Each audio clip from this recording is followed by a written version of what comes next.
Caríssimos amigos, senhoras e senhores, boa noite para todos. É com muita alegria que estamos iniciando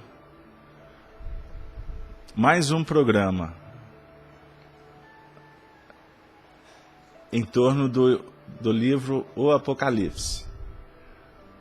Nesse momento, eu convido a todos para nos acompanhar na oração que dará início, buscando respaldo aos nossos amigos maiores para o início da nossa atividade da noite. Vamos lá. Senhor Jesus, querido mestre, querido amigo, com muita alegria, Senhor, estamos mais uma vez reunidos nesse recanto abençoado, diante de tantos companheiros, de tantos amigos. Suplicamos, Senhor, que o nosso encontro tenha o respaldo do mundo maior, que possamos recolher aqueles elementos que possam favorecer a nossa caminhada. A medicação imprescindível para o nosso crescimento. Que possamos, Senhor, nesse momento abençoado de nossas vidas, encontrarmos nas Tuas lições a diretiva imprescindível para que a vitória do bem se faça em nós. Senhor, abençoe a todos que nesse momento se encontram em seus lares acompanhando as nossas transmissões. A todos os nossos amigos da Rede Amigo Espírita, da Rádio Brasil Espírita de Maceió, aos companheiros que se encontram no chat, no Hangout, constituindo e fortalecendo cada vez mais essa família Amigo Espírita. Que possamos, Senhor, atingirmos, no momento de finalizar o nosso trabalho, em paz, tranquilos, pela tarefa realizada em benefício de nós outros e de todos aqueles que nesse momento estão em busca das Tuas sacrossantas bênçãos, Senhor. Sê conosco, agora e por todo sempre. Que assim seja.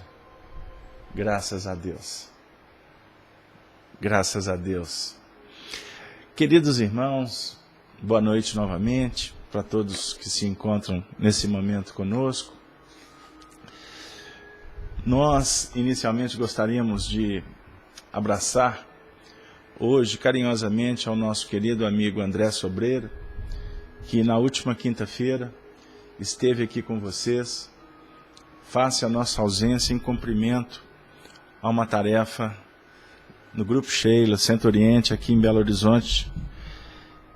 Então, nós depois tivemos o privilégio, a honra de acompanhar o estudo que o André desenvolveu com vocês. E, embora ele tenha tido alguns problemas técnicos de o chat não ter sido aberto, mas eu conversava com ele que, embora a gente tenha muitas dificuldades no que remonta à tecnologia, à internet, mas também sabemos que nada acontece por acaso. E o estudo dele, que é característica do trabalho do André, de muita interatividade, na última semana ficou prejudicado nesse quesito. Por um outro lado, o trabalho dele foi extremamente produtivo, exatamente porque, por não ter tido a interatividade, ele desenvolveu o raciocínio e ficou muito bem trabalhado. Ele cuidou do item 8º e do item 9º, que está inserido no capítulo 6º da Teoria da Presciência, no livro A Gênese de Allan Kardec.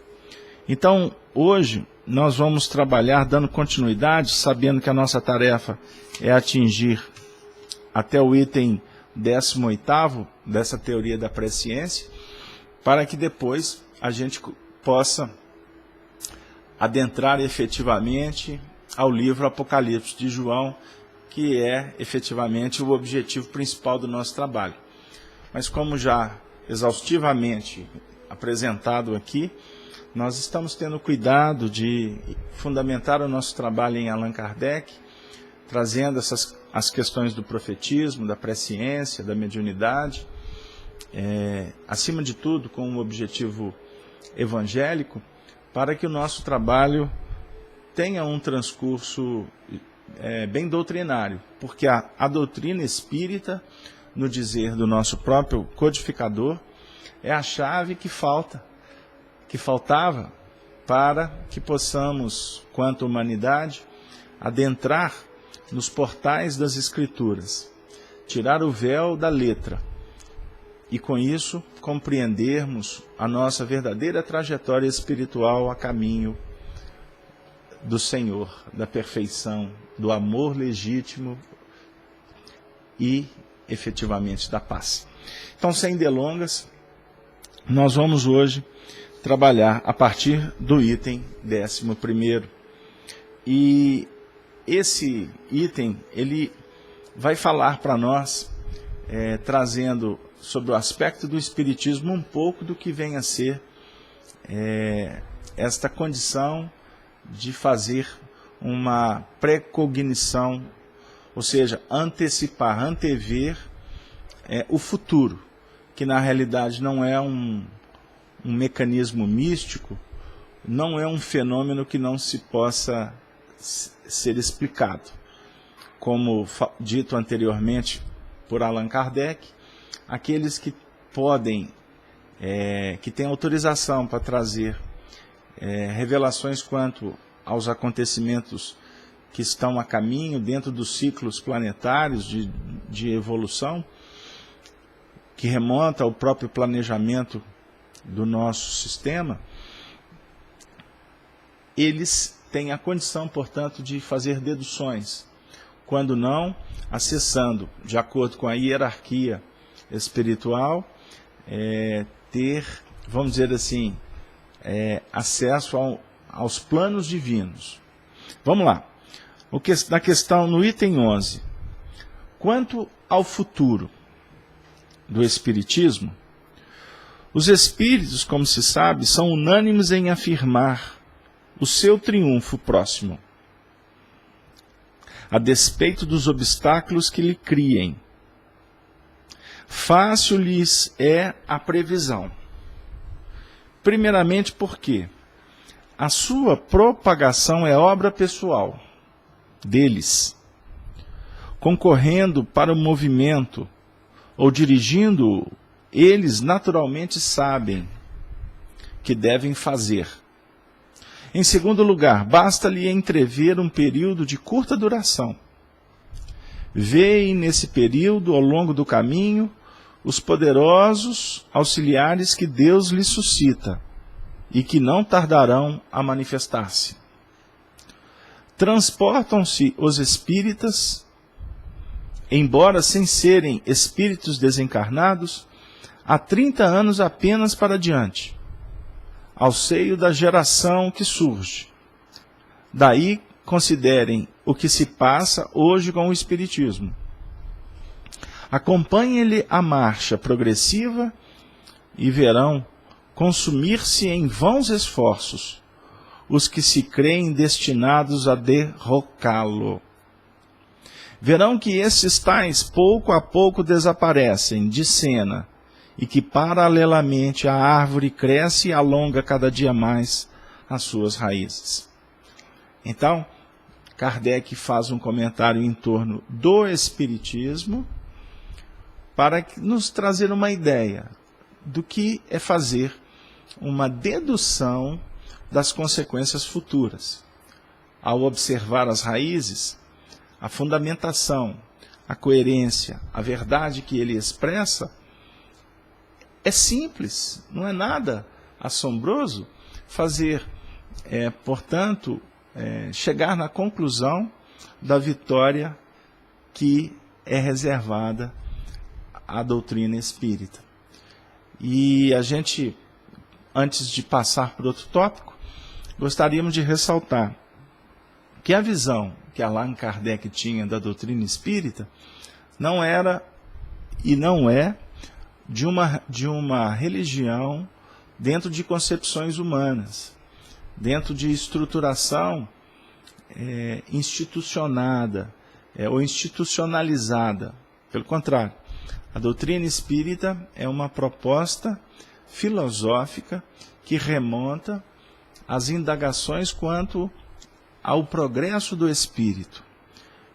Ela traz para nós reflexões no que envolve a intervenção do mundo espiritual no mundo físico, as consequências das nossas atitudes, a mediunidade, e etc., dentro dos seus princípios fundamentais, que definem, então, leis naturais da vida. E nós não podemos questionar a existência da natureza. O Espiritismo, portanto, será amanhã de domínio geral. Será uma concepção dos homens quanto às suas próprias realidades. Portanto, a doutrina espírita não será ou não estará circunscrita à mão, à vivência ou ao entendimento dos espíritas. E Allan Kardec também tem um pensamento interessante quanto à doutrina, que ela não é fruto, ela não tem, vamos dizer assim, ela não depende de processos que venham de fora para dentro. A doutrina espírita será de concepção dos homens, ou seja, de acordo com a maturidade, as próprias necessidades do espírito guindarão o entendimento para, vamos dizer assim, novas faixas vibracionais, energéticas. Então, falar da imortalidade, tratar das questões do espírito no mundo espiritual, a questão dos próprios efeitos que tem muito a ver com as questões da causa que os promovem. Tudo isso será de concepção, de domínio, de conquista de toda a humanidade. Reflitamos com carinho, sem nenhuma vaidade, aliás, com responsabilidade, porque aqueles a quem muito foi dado, muito será cobrado. Então, ser espírita hoje é sinônimo de trabalho, de responsabilidade e, acima de tudo, de sintonia com o Evangelho, que é a vivência cristã. No item 12, Kardec diz assim: as mais das vezes, os acontecimentos vulgares da vida privada são consequência da maneira de proceder de cada um.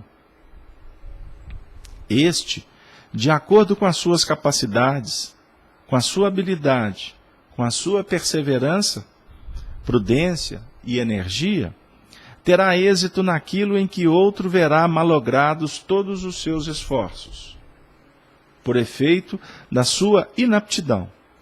De sorte que se pode dizer que cada um, eu grifei essa frase para vocês, cada um é o artífice do seu próprio futuro. É o artífice do próprio futuro. Futuro que jamais se encontra sujeito a uma cega fatalidade, independente da sua personalidade.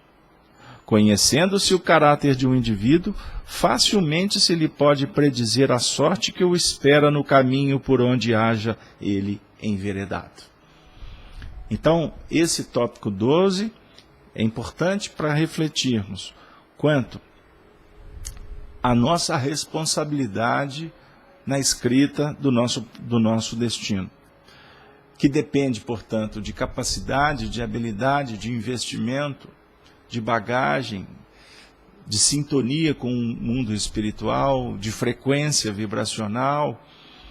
Então, os acontecimentos vulgares, repetindo, são consequência dos investimentos, das elaborações, da vivência de cada um de nós que estamos em franco processo de evolução. Estando na Terra, vamos dizer assim, ou melhor, referindo a André Luiz, na reencarnação, como o símbolo do berço que efetivamente vai caracterizar a nossa evolução. Reencarnação, berço da evolução, que o mundo espiritual auxilia no aprimoramento, mas as conquistas efetivas do espírito se dão aqui. E nesse processo, nesse labor, nesse investimento, nós vamos, portanto, presumir o que há de acontecer com cada um de nós, ou analisando o que pode advir como consequência do comportamento daqueles que estão do nosso lado. Cada um é o artífice do seu próprio futuro. Futuro que jamais se encontra sujeito a uma cega fatalidade. Fatal só é a morte, ou fatal só é a reencarnação. Dentro de um contexto de desenvolvimento espiritual, nós estaremos sempre colhendo conforme a semeadura. Vamos partir para o item 13. Neste, Kardec diz assim: os acontecimentos que envolvem interesses gerais da humanidade têm a regulá-los a providência. Então, se no parágrafo anterior Kardec fala sobre os acontecimentos que envolvem a repercussão das nossas escolhas na Terra, na luta vulgar, é um termo utilizado, é diferente quando o assunto envolve interesses gerais da humanidade. Porque quando o envolvimento é macro, o que regula, o que vai determinar não são os indivíduos, é a providência divina. É muito importante a gente ter esse cuidado para diferenciarmos, porque senão nós podemos cometer erros de interpretação. Por quê? Afirma Kardec: quando uma coisa está nos desígnios de Deus, ela se cumpre a despeito de tudo, ou por um meio ou por outro. Os homens concorrem para que ela se execute. Nenhum, porém, é indispensável, pois, do contrário, o próprio Deus estaria à mercê das suas criaturas. Se faltar aquele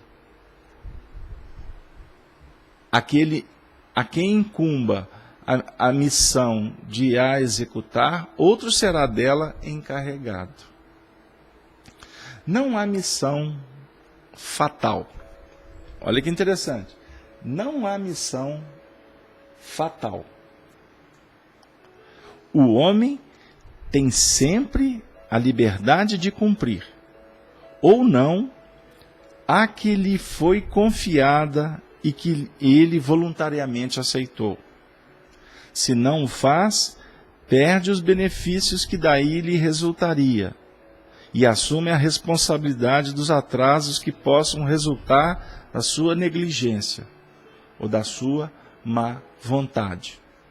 Se tornar um obstáculo a que ela se incumpra, está em Deus afastá-lo com um sopro. Olha que interessante aqui para nós. Isso tem um valor aqui extraordinário. A definir o seguinte: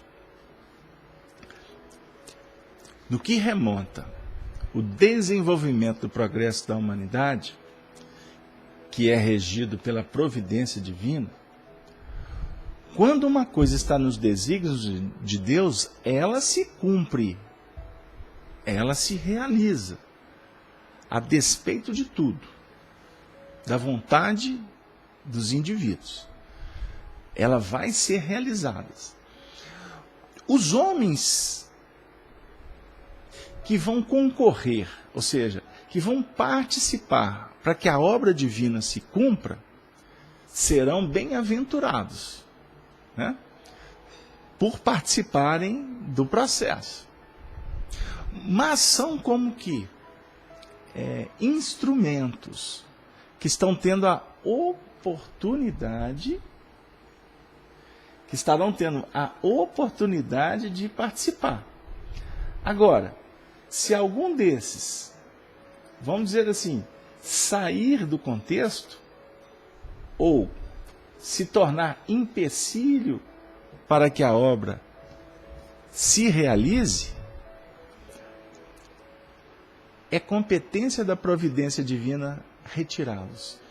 E o termo que Kardec utilizou aqui é afastá-lo com um sopro. E isso para nós é um motivo que requer cuidado na apreciação. Porque nós podemos incorrer no erro de julgar que tudo depende do homem. Não. Kardec aqui é muito claro. Eu estabeleço um projeto de vida. Ok. A competência de realizá-lo, em tese, é minha. Para que eu consiga, existe um planejamento maior. Se o que eu estou me propondo a realizar se conjuga, de alguma sorte, com um plano maior, ou seja, que envolve a uma coletividade, o planejamento aqui, a minha responsabilidade, que vai envolver a dedicação, a habilidade, a competência, a inteligência, e as próprias questões das necessidades espirituais, irá ser favorecido, então, o projeto. Agora, no que remonta a atividades que possam estar em contradição, ou as escolhas que possam trazer, vamos dizer assim, escolhos para a realização de uma obra maior, essa de cá, por certo, não irá para frente. Ok? Portanto, uma grande missão, um grande projeto, conta com os valorosos ceareiros, mas não dependem dos mesmos. Porque aquele que recebe a missão e não realiza, não vamos dizer assim, se capacita para tal, entra num processo de falência pessoal. Por certo, esta falência, essa dificuldade do indivíduo não irá obstar a realização do alto. Será este, portanto, substituído na obra divina. Ou seja, é muito interessante a gente refletir quanto à misericórdia de Deus que nos concede a oportunidade. Valorizemos. Vamos à luta. Porque se nós optarmos por impedir, ou melhor dizendo, por tentar criar empecilhos, nós perderemos a oportunidade e a lei do progresso vai favorecer para que tudo atinja as suas culminâncias. E aquele que perde o trem da vida, amarga, por certo, a oportunidade que se foi. E aqui também nos faz lembrar do diálogo de Allan Kardec com os espíritos que o tutelavam. Depois de que a doutrina foi codificada, ele questionou em cima da missão que ele tinha recebido, que se ele tivesse falhado, aí os espíritos definem para ele que outros estavam preparados para substituí-lo. Isso é muito bonito, né? O assunto, ele abre para nós muitos painéis, mas como o tempo aqui está um pouco corrido, eu não posso me deter tanto. Até então, eu pergunto aos amigos do chat, está tudo ok? Se houver alguma indagação pertinente ao assunto, fiquem à vontade. Vamos para o item 14. Neste, Kardec diz assim: pode, portanto, ser certo o resultado final de um acontecimento por se achar este nos desígnios de Deus. Como, porém, quase sempre, os pormenores e o modo de execução se encontram subordinados às circunstâncias e ao livre-arbítrio dos homens. Podem ser eventuais as sendas e os meios. Está nas possibilidades dos espíritos prevenir-nos do conjunto, se convier que sejamos avisados. Mas, para determinarem lugar e data, fora mister conhecessem previamente a decisão que tomará este ou aquele indivíduo. Ora, se essa decisão ainda não lhe estiver na mente, poderá tal venha ela a ser apressar ou demorar a realização do fato, modificar os meios secundários de ação, embora o mesmo resultado chegue sempre a produzir-se. É assim, por exemplo, que pelo conjunto das circunstâncias podem os espíritos prever uma guerra, se acha mais ou menos próxima, que é inevitável, sem contudo poderem predizer o dia em que começará, nem os incidentes pormenorizados que possam ser modificados pela vontade dos homens. Então, no que remonta à presciência, essa precognição, os espíritos podem chamar a atenção para os acontecimentos que estão se desenvolvendo. Isso é fato. Agora, quando se dará, eles não podem fazer, porque isso vai depender dos meios, das circunstâncias, de uma série de fatores que podem ser alterados. Então nós estudamos, inclusive na última semana com o André, que os espíritos superiores não definem datas. Porque a visão dos espíritos, no que remonta a espaço e tempo, depende da posição que eles ocupam e do referencial de tempo que eles vão utilizar. Então, o calendário, o relógio da Terra é diferente do relógio de outros orbes. Então, para se definir com precisão acontecimentos aqui, eles deverão trabalhar com conhecimento de causa e efeito dos fenômenos naturais que regem, que organizam a metodologia da evolução na Terra. Não podem ter parâmetros na metodologia da evolução de Júpiter. Então, embora o mecanismo de crescimento seja o mesmo, a evolução se dá em todos os mundos da mesma maneira, o espírito progride sempre, só que os recursos didáticos é que vão ser diferentes. Ok?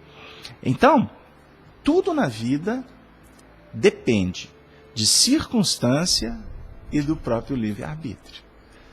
A gente gosta de trabalhar com a ideia de que tudo depende da circunstância e da necessidade. Lei de necessidade, lei de circunstância. Conjugando as duas, meu amigo, tu não erra na análise.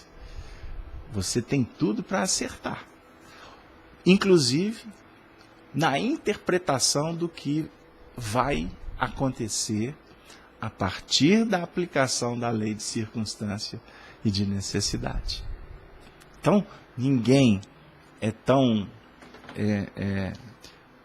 geralmente ninguém é tão fenomenal para se prever o futuro quando ele tem experiência para entender o efeito e a causa e o efeito. Então, quando a gente enaltece demais aqueles que fazem, que lidam com a presciência, na realidade se enaltece personalidade por desconhecer o fenômeno. É a mesma coisa quando nós queremos reverenciar determinados vultos. Quando há um exagero, está se definindo um desconhecimento do fenômeno em si. Todos nós somos apenas intérpretes da lei maior que vem de Deus. Não tem ninguém que é super máximo, não tem ninguém mínimo, não tem ninguém que não tenha competência. Temos sim oportunidades. Temos sim conquistas. E estas conquistas devem ser utilizadas diante da oportunidade da vida de uma maneira a nos libertar e jamais aprisionar. Eis o desafio da vivência do cristão. Se projetar, jamais retrogradar. Aprendemos no Livro dos Espíritos que o Espírito não retrograda. Mas em termos de oportunidade, podemos sim retrogradar. Você está trabalhando numa ambiência que favorece.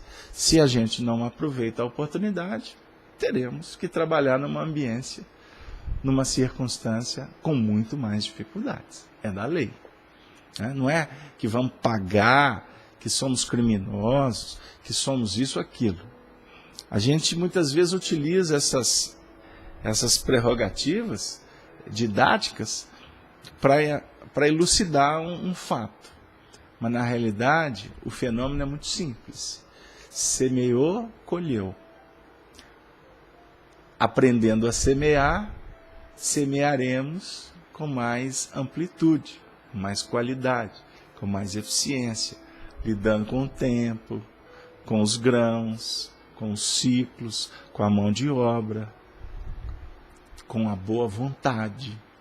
Por certo, a produção se fará bem próxima do desejável. Falar que vai ser, vamos atingir o clímax, o máximo, né? A excelência, costuma ser ruidosa vaidade. Né? Então, nos meios sociais, costumamos a dizer assim, fulano é referência. Eu escutei isso muito, esse pensamento de um amigo aqui no movimento espírita. Ele usou esse pensamento muitas vezes, eu sempre prestando atenção nele. E ele tinha razão em determinado sentido. Referência depende do ponto de vista. Né? Você pode ser referência num determinado assunto para aquele grupo, mas não necessariamente para um outro grupo. Entendeu? Você pode ser considerado um excelente professor para uma matéria, mas não necessariamente para outra. Entendeu? Não podemos nos arvorar de detentores da sabedoria plena, que aí já está dando, o indivíduo já está dando um atestado de sabedoria, ele está longe. Ele pode até ter algum tipo de conhecimento, mas sabedoria, por certo, ainda está dentro de um plano muito circunstancial, que, embora ele se sinta tranquilo, mas amanhã ele vai, com certeza, morejar com insegurança, desejoso de modificar a forma de agir, de ver, de pensar e de sentir. Podemos ir para o item 15? Eu agradeço a participação de vocês. Nós vamos continuar aqui. Item 15. Para a determinação da época dos acontecimentos futuros, será preciso, ao demais, se leve em conta uma circunstância inerente à natureza mesma dos espíritos. O tempo, como o espaço, não pode ser avaliado senão com o auxílio de pontos de referências, que o dividam em períodos que se contêm. Na Terra, a divisão natural do tempo, em dias e anos, tem a marcá-la o levantar e o pôr do sol, assim como a duração do movimento de translação do planeta terreno. As unidades de medida do tempo necessariamente variam conforme os mundos, pois que são diferentes os períodos astronômicos. Assim, por exemplo, em Júpiter os dias equivalem a 10 das horas terrestres e os anos a mais de 12 anos nossos. Há, pois, para cada mundo um modo diferente de computar-se a duração. De acordo com a natureza das revoluções astrais que nele se efetuam, já haverá aí uma dificuldade para que os espíritos que não conheçam o nosso mundo determinem datas com relação a nós. Além disso, fora dos mundos, não existem tais meios de apreciação. Para um espírito, no espaço, não há levantar nem pôr do sol, a marcar os dias, nem revolução periódica a marcar os anos. Só há para ele a duração e o espaço infinitos.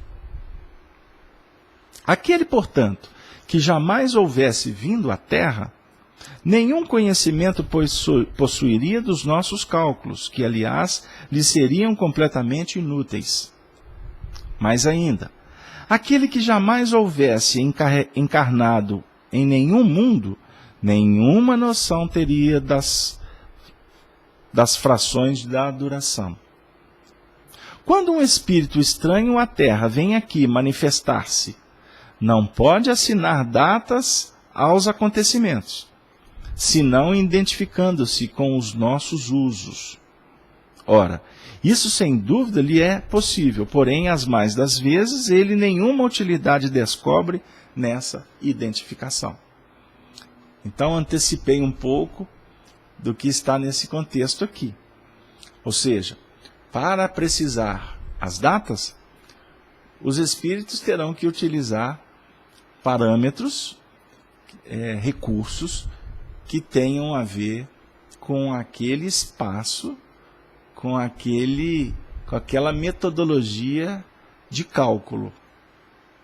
Deu aí?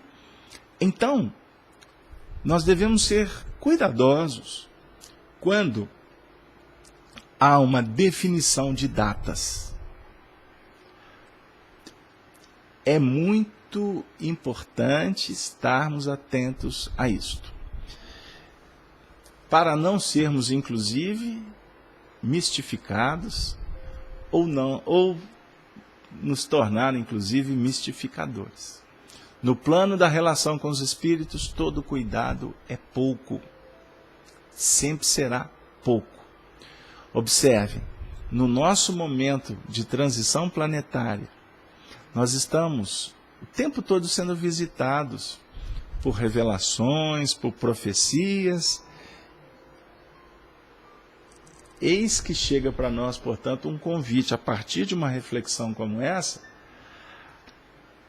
a estar com os olhos bem abertos, para não sermos enganados. Embora a gente vê por aí muitos que gostam dos modismos, que são afeitos a revelações, ao trato com os espíritos sem nenhum critério. Inclusive por parte dos próprios medianeiros, que tendo inclusive a facilidade de expressão através dos veículos, das redes sociais, divulgarem acontecimentos que são destituídos de qualquer lógica doutrinária. E isso a gente fala com muita tranquilidade, porque é o pensamento de Allan Kardec, não é opinião pessoal. Ok? Bom, aí vem o item 16. Kardec diz assim: Os espíritos que formam uma população invisível do nosso globo, onde eles já viveram e onde continuam a imiscuir-se na nossa vida, estão naturalmente identificados com os nossos hábitos, cuja lembrança conservam na erraticidade. Poderão, por conseguinte, com a maior facilidade, determinar datas aos acontecimentos futuros, desde que os conheçam. Mas, além de que isso nem sempre lhes é permitido, eles se veem impedidos pela razão de que, sempre que as circunstâncias de minúcias estão subordinadas ao livre-arbítrio e à decisão eventual do homem. Nenhuma data precisa existe realmente, senão depois que o acontecimento se tenha dado. Para terminar, eis aí porque as predições circunstanciadas não podem apresentar cunho de certeza e somente como prováveis devem ser acolhidas. Mesmo que não tragam eiva que as torne legitimamente suspeitas. Por isso mesmo, os espíritos verdadeiramente ponderados nunca predizem para épocas determinadas, limitando-se a prevenir-nos do seguimento das coisas que conheçamos. Insistir por obter informes precisos é expor-se a mistificações dos espíritos levianos que predizem tudo o que se queira, sem se preocuparem com a verdade, divertindo-se com os terrores e as decepções que causem. Gente,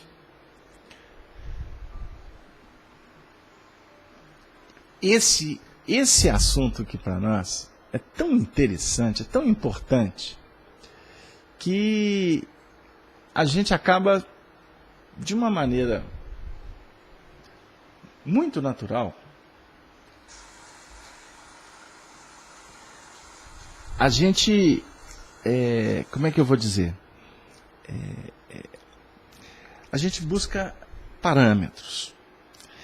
Os espíritos vêm nos dizer aqui o seguinte, que os espíritos que viveram aqui na Terra e que hoje participam da população invisível, eles conhecem os nossos hábitos, que inclusive o comportamento, a vida destes no mundo espiritual se assemelha muito, de acordo com as suas tendências.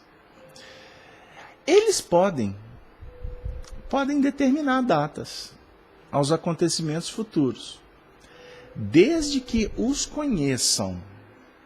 O que os espíritos, o que Kardec quer dizer com isso? Desde que conheçam o desenvolvimento dos acontecimentos aqui na Terra. Então podem até chegar na condição de determinar um prazo. Mas nem sempre isso é permitido. Permitido no que remonta a eles acessarem determinadas informações que fazem parte de uma hierarquia superior, como também eles mesmos ficarem limitados nestas percepções. Ou quem sabe impelidos pela razão para não trazer detalhes, antecipando acontecimentos que seriam muito mais produtivos, serem, vamos dizer assim, construídos, vivenciados, percebido pelos próprios homens, do que antecipado por aqueles que estão numa condição de conseguir verificar com uma visão mais ampla. Então, como os acontecimentos da Terra dependem de decisão, e a decisão é eventual do homem, Nenhuma data precisa existe realmente. Não existe uma data precisa. De verdade não existe. Quando a data se apresenta, se valoriza porque o acontecimento já se desenvolveu. Então, vira e mexe, a gente encontra profetas que anunciam, que predizem, que alertam. E aí depois que acontece, aí costuma ir até para a mídia. Ó, fulano de tal fez a previsão, está aqui. Ele deixou documentado até em cartório. Então nós temos que verificar como que o fenômeno acontece. Pela dedução, sim. Mais à frente a gente ainda vai ver. Pela intuição também. Pela clarevidência. Mas Kardec está chamando a atenção que definir data antecipadamente não é tarefa, ou vamos dizer assim, não é terreno que o espírito superior percorre, porque envolve uma série de fatores. Aí, ele diz assim: eis aí porque as predições circunstanciadas não podem apresentar cunho de certeza, e somente como prováveis devem ser acolhidas, mesmo que não tragam eiva que as torne legitimamente suspeitas. Olha o que Kardec está dizendo. Há uma necessidade de buscar, vamos dizer assim, de ter um cuidado especial para se evitar, para se evitar os procedimentos que vão definir, por assim dizer, as mistificações. É necessário termos esse cuidado. É necessário, é imprescindível. Porque existem fenômenos, existem acontecimentos que eles já chegam com, vamos chamar assim, com um certo cunho duvidoso. Já trazem aspectos dificultosos. Imaginemos aqueles que já de cara suscitam dúvidas. Precisamos tomar cuidado, né? Precisamos agir com muita prudência nesses fenômenos. Então, eu gostaria, inclusive, de nesse momento, questionar a vocês do chat se o som continua chegando para vocês. O som está ok? Só a imagem que deu problema? Tá, ok. Então eu vou continuar pedindo desculpas para vocês, mas é um problema de equipamento. Vamos lá. Então, cuidado para não ser enganado. O item 17. A forma geralmente empregada até agora nas predições faz delas verdadeiros enigmas, as mais das vezes indecifráveis.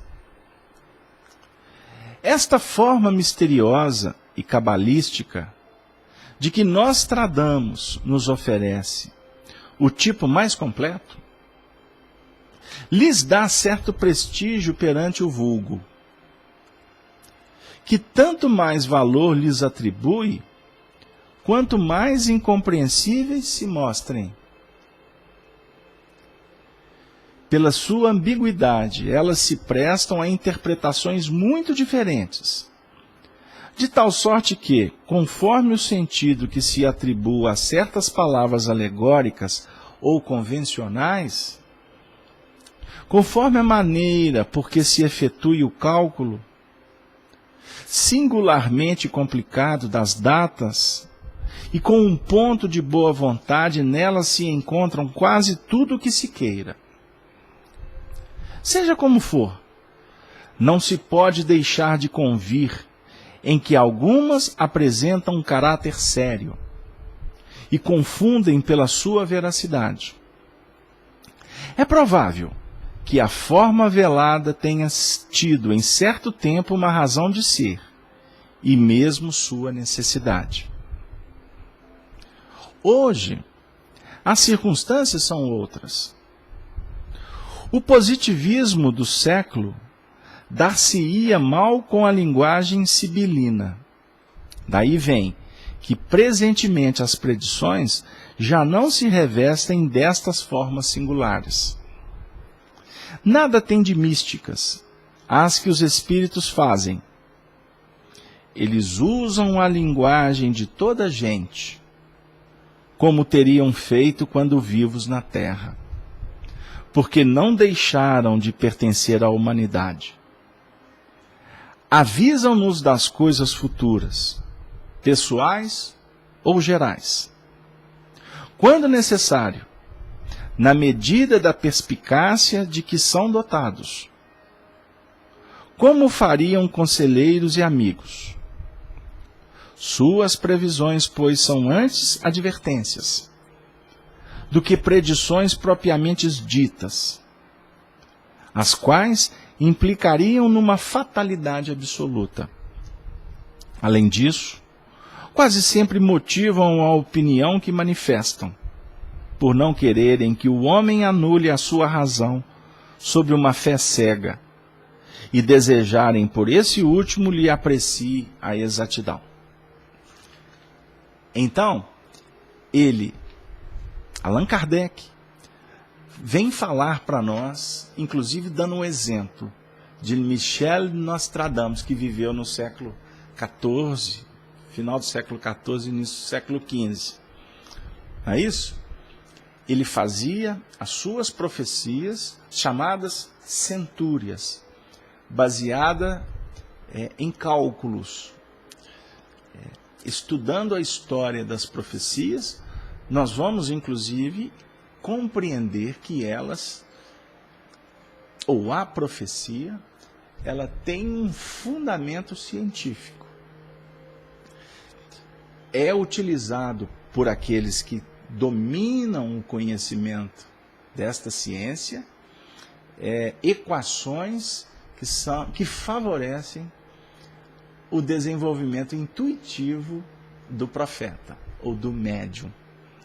Então, nas centúrias de Nostradamus, nós vamos encontrar, numa leitura, na escrita simbólica, muitas coisas que ficaram veladas, porque compreender aqueles cálculos, aqueles dados alegóricos, é uma tarefa hercúlea, de difícil penetração.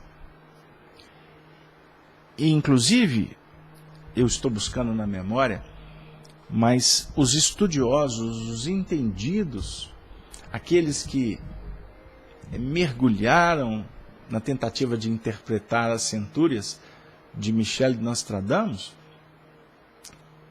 defendem a tese de que ele assim o fez, inclusive, para deixar velado muitas coisas por conta da própria perseguição da Inquisição. Não é verdade? Isso é importante para a gente refletir. E tinha o fator da perseguição religiosa contra os profetas. Fato que sempre aconteceu na história da humanidade. Mas Kardec vem... E, até antes, de entrar no desenvolvimento do pensamento de Kardec, nós vamos encontrar muitas previsões de Nostradamus que se cumpriram de uma forma perfeita. Perfeita. Os símbolos dos peixes de aço cuspindo fogo, dos beija-flores parados e ao mesmo beija-flores de aço, falando dos helicópteros, falando dos submarinos, falando de uma série de fenômenos que vieram a acontecer na história. Mas, por exemplo, as previsões que mais mexeram com os estudiosos, né, foram, por exemplo, a previsão que ele fez de Napoleão Bonaparte, né, o Corso, a profecia que ele fez de Adolf Hitler, que ele deu o nome de Richter. Até o nome ele se aproximou de uma forma muito interessante. E tudo isso aconteceu dentro de uma época que as coisas tinham que ser realmente tratadas num nível simbólico. Kardec então vem dizer para nós que nos dias atuais as circunstâncias são outras. Vem falar do positivismo, da razão, da necessidade de trabalhar de uma maneira que possa esclarecer mais, entendermos que as revelações não têm conotações místicas e sim científicas no que remonta ao próprio desenvolvimento dos indivíduos, das famílias, da sociedade, e que elas não pertencem a uma ou a grupos, né, a uma pessoa ou a grupos, mas o que efetivamente, inclusive, vai respaldando o fenômeno mediúnico é, acima de tudo, a universalidade que ele se propõe. Não é verdade? Por quê? A universalidade é que respalda o fenômeno. Então, quando você ouve uma revelação vinda de um médium, pé atrás, cuidado, porque a gente trabalha com as informações de forma a não precipitar as deduções, né? Você colhe aqui, colhe acolá, vai juntando, e a partir do estudo, das tarefas, do mergulho que vamos empreendendo na prática do bem, as informações vão vamos dizer assim, elas vão se materializando, elas vão ficando mais claras no que remonta às nossas descobertas espirituais. Então, é muito interessante essa análise. E aqui, por fim, nós estamos chegando no item 18, para a gente concluir esse projeto de estudar a teoria da presciência. E se vocês me perdoem, me permitem, eu vou fazer a leitura. É breve o parágrafo. Kardec diz assim: a humanidade contemporânea também conta com seus profetas. Mais de um escritor, poeta, literato, historiador ou filósofo hão traçado em seus escritos a marcha futura de acontecimentos, a cuja realização agora assistimos. Portanto, os profetas, ele está dizendo para nós, eles se encontram em muitos departamentos da vida. São escritores, são poetas, são literários, historiadores, filósofos.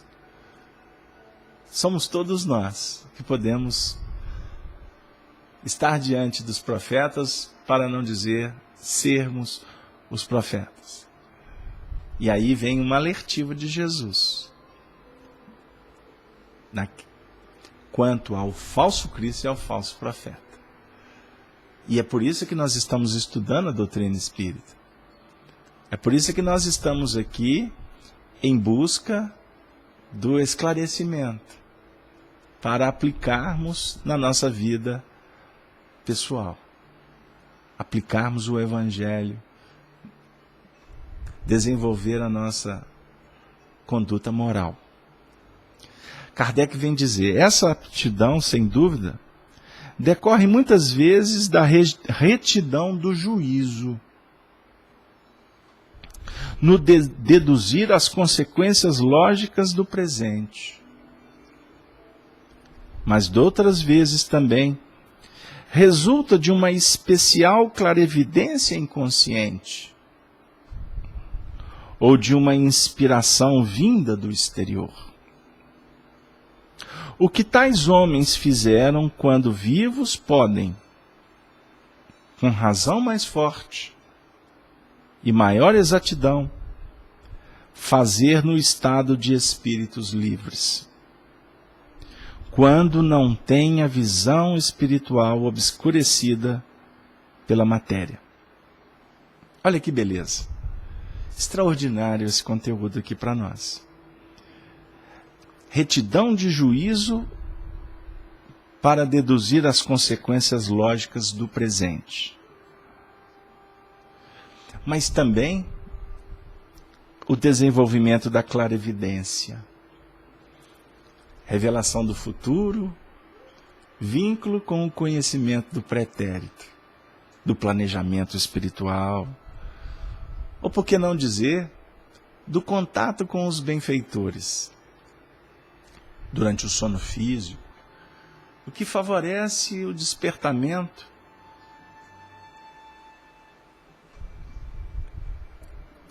o despertar no mundo físico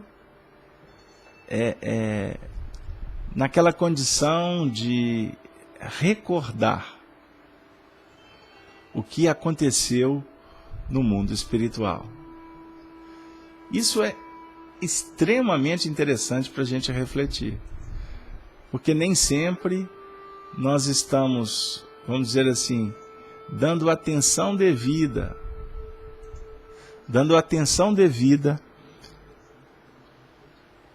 ao que acontece conosco no plano espiritual.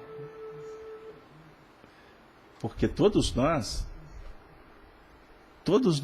quando estamos em desdobramento, com a alma emancipada durante o sono físico, nós temos contato com o plano espiritual. E esse contato com o plano espiritual, ele é extremamente importante para a nossa evolução, para o nosso trabalho no cotidiano da vida. Só que nós não nos lembramos claramente do fenômeno. Ele vai se revelando a partir do instante em que nós nos encontramos diante de fatos, de pessoas que trazem expressões que nos favorecem essa reminiscência. Muitas vezes você está diante de uma dúvida, de um problema a ser resolvido, e quando você chega num determinado trecho, como que surge do nada a solução. E há alguma coisa, um sentimento brota, eu já sabia. Ou quando você conquista, você vive uma experiência, que essa certeza, ela viceja, exuberante, trazendo para você quase que um enaltecimento a esta alegria, um êxtase. Como o céu se fizesse na terra. São reminiscências, são lembranças do passado que remontam ao futuro. Nós estamos diante desses fenômenos o tempo todo da nossa vida. E não necessariamente você precisa de profetas para revelarem, para trazerem informações para você. É importante a troca de experiência, o contato com outros corações que podem se tornar instrumentos também. Mas o desenvolvimento da intuição é muito importante. E por isso é que nós devemos estar sempre em busca da sintonia com Jesus, com Cristo, para que o que se expresse em nível de revelação se faça de uma maneira límpida, favorecendo o equilíbrio e, acima de tudo, libertação, interação, somatória, experiências. Não é isso? A inspiração do alto é que promove a evolução dos homens. Não esqueçamos disso. E o contato com estes profetas do além vão nos ajudar, porque eles profetizaram ontem. Agora a profecia é conosco, é com cada um que somos espíritos livres em busca das nossas conquistas, da felicidade que tanto ansiamos. O contato com os espíritos que não estão com a visão obscurecida pela matéria é como se fosse uma maneira de encontrarmos fertilização, inspiração, para que a gente possa efetivamente entrar nessa relação com o mundo maior. Queridos amigos, o assunto é tão interessante, ele é tão intrigante para todos nós, que nos remonta a reflexões com mais clareza sobre o que vem a ser juízo final, sinais dos tempos, o advento do cristianismo ou do Cristo, o advento de Elias, dos profetas, do próprio Apocalipse de João, nas equações de Daniel. Nós temos muito caminho a percorrer. Nós temos uma estrada longa, e eu não tenho dúvida, uma estrada que vai ajudar em muito aos nossos corações. Eu gostaria de alma e coração agradecer a todos vocês pela participação no estudo de hoje, pedindo desculpas pelos problemas técnicos que nós tivemos com o nosso Hangout, mas o computador vem apresentando algumas dificuldades, mas a gente vai resolver, e amanhã possivelmente nós não teremos o chat através da transmissão da FEAC, mas nós vamos transmitir normalmente através do canal 1 da FEAC, canal 6 da Rede Amigo Espírita. Vamos transmitir também na Rádio 3. E se Deus quiser, terça-feira o computador já vai estar no ponto para a gente poder fazer o programa Amor e Sabedoria de Emmanuel. Eu gostaria de também me comprometer com todos para na próxima quinta-feira a gente trazer de uma forma bem objetiva qual é a ideia principal do estudo do Apocalipse, já que nós trouxemos conceitos, a visão de Allan Kardec, a importância de se estudar as escrituras, fundamentamos o trabalho com a teoria da presciência, obviamente, trouxemos ideias, favorecemos uma interpretação do pensamento de Kardec de uma maneira assim muito rápida, mas como vocês sabem, o nosso objetivo no estudo dirigido é convidá-los para pesquisar também em parceria. Na próxima semana, portanto, nós vamos falar da estrutura do livro Apocalipse, dos conceitos, das tradições em torno do livro Apocalipse, para que a gente possa dar mais alguns passos e chegar, se Deus quiser, no primeiro versículo deste livro tão estudado, tão discutido durante tantos milênios, que agora, com a doutrina espírita, nós estaremos com uma chave maravilhosa para estudar aqui, sem uma ideia de trazer ideias ou projeções espetaculosas, falar de assuntos que possam trazer desconforto, medo, nada disso.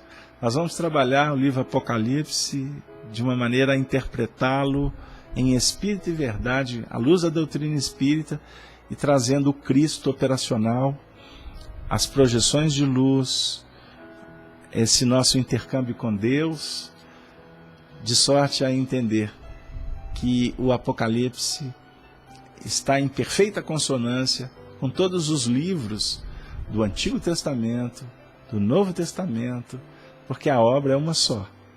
Os departamentos, os círculos, né, os conteúdos, eles são trabalhados de maneiras variadas no tempo e no espaço para nos ajudar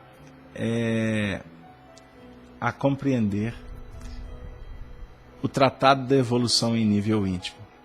Então, são 21h11. Eu gostaria de encerrar a nossa participação na noite de hoje, trazendo a última lição do livro Palavras de Vida Eterna, quando Emmanuel, através de Chico Xavier, nos oferece uma lição intitulada Deus te abençoe. Também, irmãos, vos fazemos conhecer a graça de Deus. Paulo, segunda carta aos Coríntios, capítulo 8, versículo 1.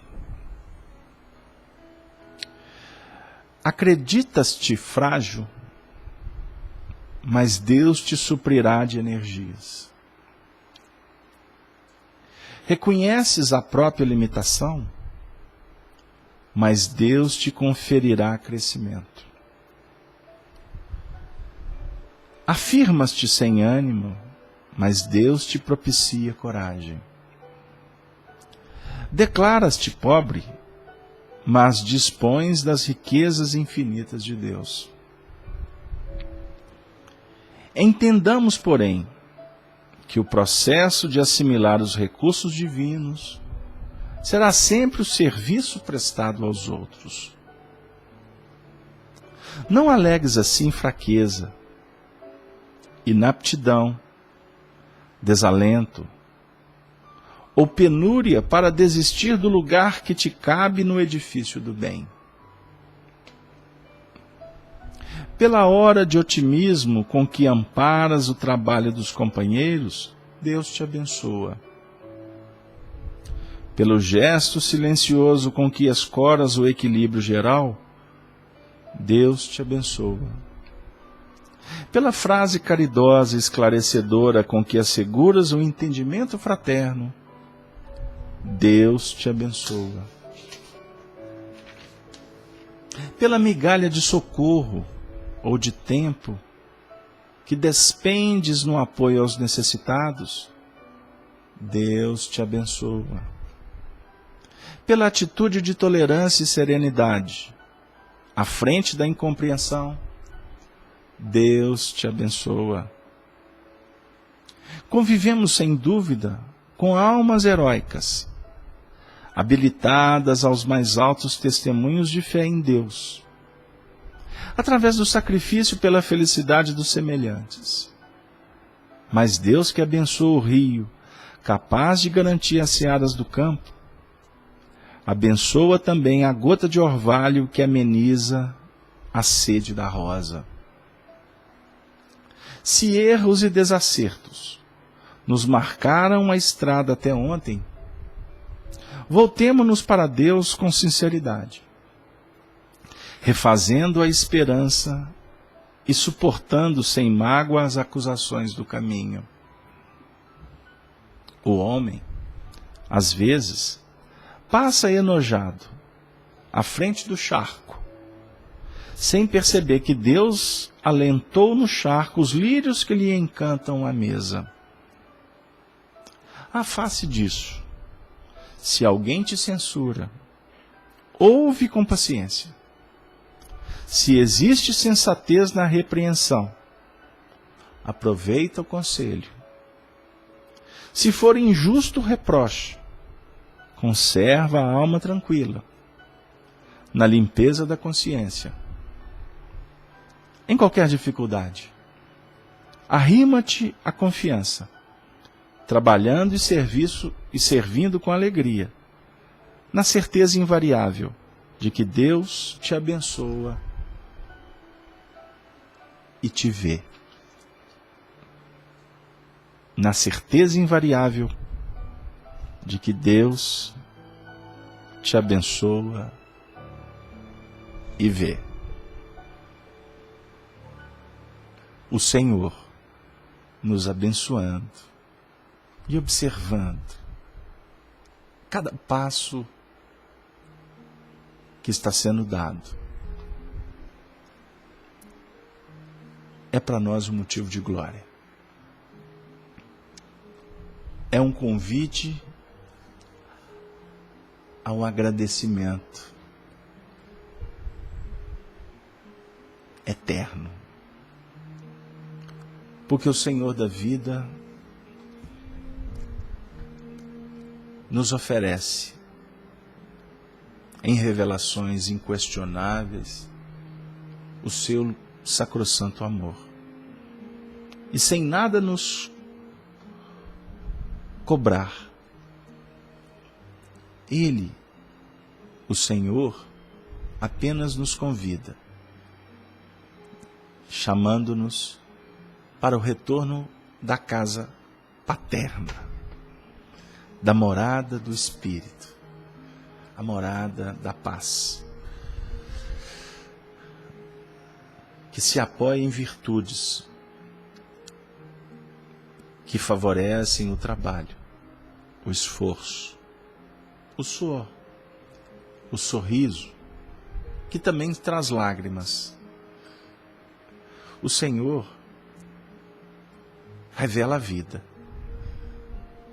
através das oportunidades que nós vamos abraçando.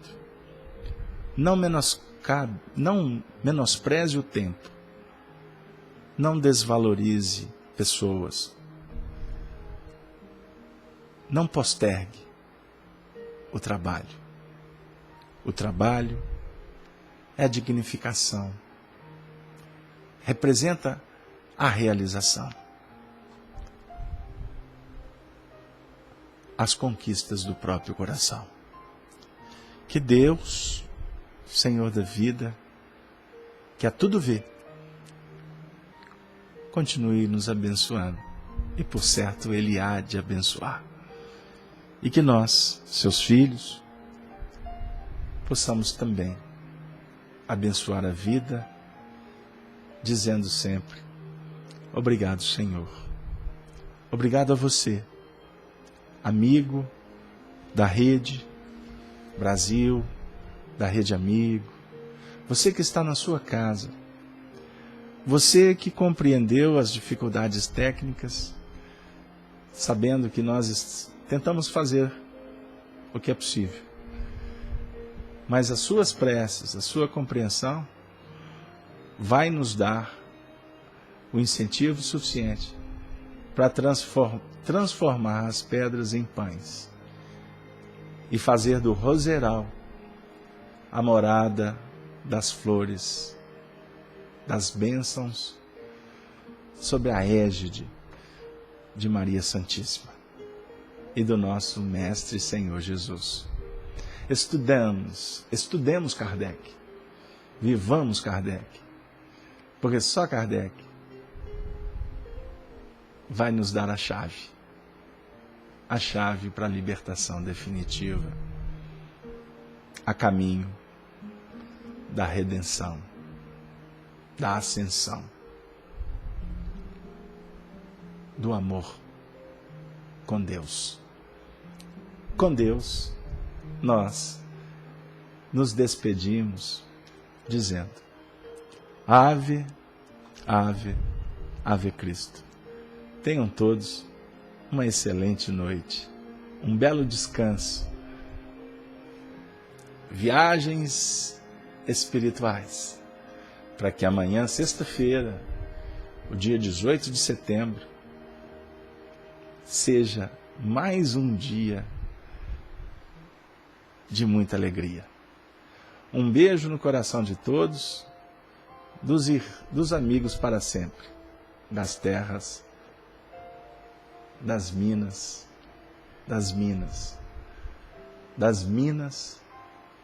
Gerais. Valeu!